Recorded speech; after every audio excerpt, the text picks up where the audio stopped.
Olá pessoal, tudo bem com vocês? Meu nome é Fabiola Antunes e nós somos Aquela Filha.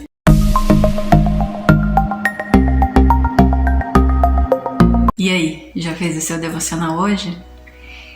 Nós estamos na segunda parte do capítulo 14 de João e essa parte tem o título Jesus promete o Espírito Santo. Mas antes de ir ao nosso estudo de hoje, eu vou pedir para que vocês se inscrevam no canal se ainda não forem inscritos, ativem o sininho de notificações para que vocês possam receber os vídeos assim que eles forem postados. Curta esse vídeo, comenta, deixa seu comentário sobre esse texto que mais te chamou a atenção. Assim, o YouTube entende que esse vídeo é relevante e manda para mais pessoas. Como nós falamos no vídeo passado, essa hora em que Jesus está falando com os discípulos antes da crucificação, então ele está conversando com os discípulos, preparando eles. Como nós vimos no vídeo passado, Jesus já começa o capítulo 14 falando: não deixem que o seu coração fique aflito. Creiam em Deus, creia também em mim. Em outras versões traz: não se turbe o vosso coração. Jesus está querendo confortar o coração dos discípulos para que eles não fiquem desanimados. Você já pensou que Deus abandonou os discípulos? Ou que todos ou qualquer pessoa pode receber o Espírito Santo?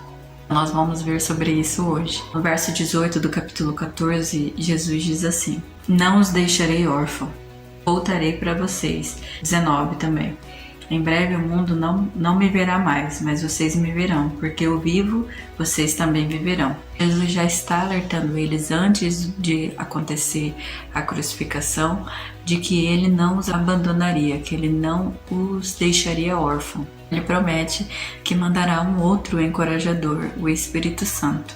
Provavelmente eles nem estavam entendendo o porquê Jesus estava falando aquelas coisas para eles. Foi até o que nós falamos no vídeo passado. Jesus estava preparando eles, e nós falamos também no começo desse vídeo. Jesus estava preparando eles para que o coração deles não ficasse aflito, para que eles não ficassem tristes quando todas as coisas acontecessem com ele. Todo esse momento do Calvário acontecesse, para que eles não desanimassem, porque tudo tinha que acontecer daquele jeito.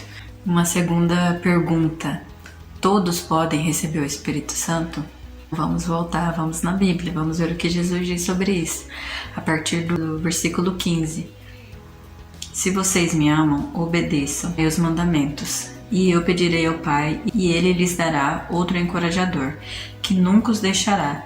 É o Espírito da verdade. O mundo não pode receber, pois não o vê e nem o conhece. Mas vocês o conhecem, pois ele habita com vocês agora e depois estará em vocês. Jesus já está falando que o mundo não pode receber o Espírito Santo. Somente os que o amam e obedecem, que creem em seu nome, que creem que Jesus é o Filho de Deus, podem receber o Espírito Santo. Naquele momento em que ele está falando com os discípulos, ele está falando que o Espírito Santo habita com eles, e depois que Jesus fosse levado aos céus, o Espírito Santo habitaria neles e dentro de nós, todos aqueles que aceitam Jesus como seu único e suficiente Salvador. Somente os filhos de Deus são casa do Espírito Santo. No Antigo Testamento nós podemos ver que as pessoas precisavam ir a um templo para buscar a Deus, ir em um lugar, um prédio, e hoje nós temos o Espírito Santo. Por que nós devemos então ir à igreja, ir ao prédio? Porque nós precisamos estar em comunhão com os irmãos. E em Hebreus 10, 25 fala que não é bom que nós deixemos a nossa congregação, como é costume de alguns, que nós somos fortalecidos através da unidade, quando nós estamos juntos no corpo de Cristo. Mas cada um de nós pode e deve buscar a Deus, não somente quando estamos no templo, mas nós, aqueles que receberam a Cristo como seu único e suficiente Salvador, são casa de Deus. Deus habita em nós, nós temos o Espírito Santo morando em nós. No verso 29, Jesus diz para os discípulos, ele explica o porquê ele estava falando essas coisas para os discípulos. Eu lhes disse essas coisas antes que aconteçam, para que quando acontecerem, vocês creiam. Jesus está falando para os discípulos: eu não os deixarei órfãos, eu estarei com vocês, e eu estou falando isso para vocês antes, para que quando aconteçam, vocês creiam que tudo que eu disse para vocês é de fato a verdade. Qual é o papel do Espírito Santo em nossa vida? Então vamos lá no verso 26, que diz assim: Mas quando o Pai enviar o encorajador, o Espírito Santo, como meu representante, ele lhes ensinará todas as coisas e fará vocês lembrar tudo o que eu disser. Jesus está falando para os discípulos. Quando Deus enviar o Espírito Santo, ele os ensinará todas as coisas e os ajudará a lembrar tudo o que eu disse para vocês. Essas promessas também são para nós. Então o Espírito Santo também nos ensina todas as coisas e nos ajuda a lembrar tudo o que Jesus disse. Mas como ele vai me ajudar a lembrar tudo se eu não leio a minha Bíblia? Se eu não tenho tempo de comunhão com os irmãos, de leitura da palavra de Deus, como que o Espírito Santo vai me ajudar a lembrar essas coisas? E como ele vai me ensinar se eu não busco ter um relacionamento com Deus? É comum vermos cristãos deixando o privilégio de conhecer a palavra de Deus para os seus pastores e líderes, ficando refém do que essas pessoas dizem e ensinam. Enquanto Jesus está dizendo que nós podemos mergulhar na palavra, enquanto Jesus está dizendo que o Espírito Santo vai nos ajudar a lembrar todas as coisas e nos ensinará todas as coisas. Todo cristão tem a plena capacidade de ter o conhecimento de Deus. Se você tem o Espírito Santo, Jesus está falando isso para você. Não tenha medo de estudar a Bíblia, de ter esse conhecimento sobre Deus.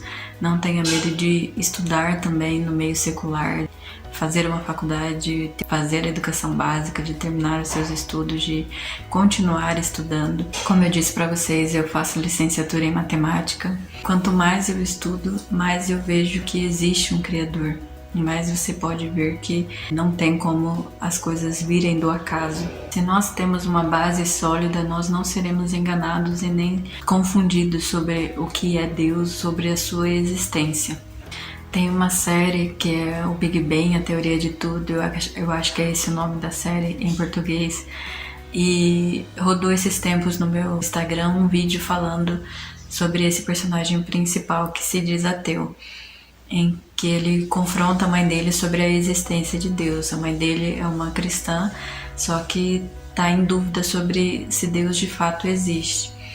E ele, sendo um ateu, fala para ela que não tem como o mundo vir do nada, não tem como as coisas existirem se não existisse um Criador.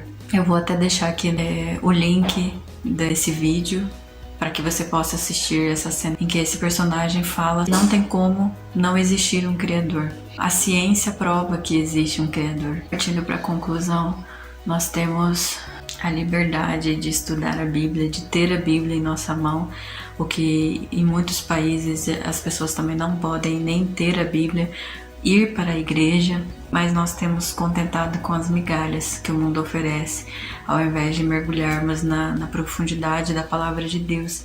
E Jesus está dizendo que o Espírito Santo nos ensinará todas as coisas e nos ajudará a lembrar tudo o que Jesus falou. Você não vai perder a sua razão por conhecer a Deus, por ler a sua Bíblia. Você vai estar mais perto do seu Criador. Você vai conhecer mais o seu Criador. Amém? Essa era a palavra que eu tinha para vocês hoje. Que Deus abençoe a sua vida. Até o próximo vídeo e tchau!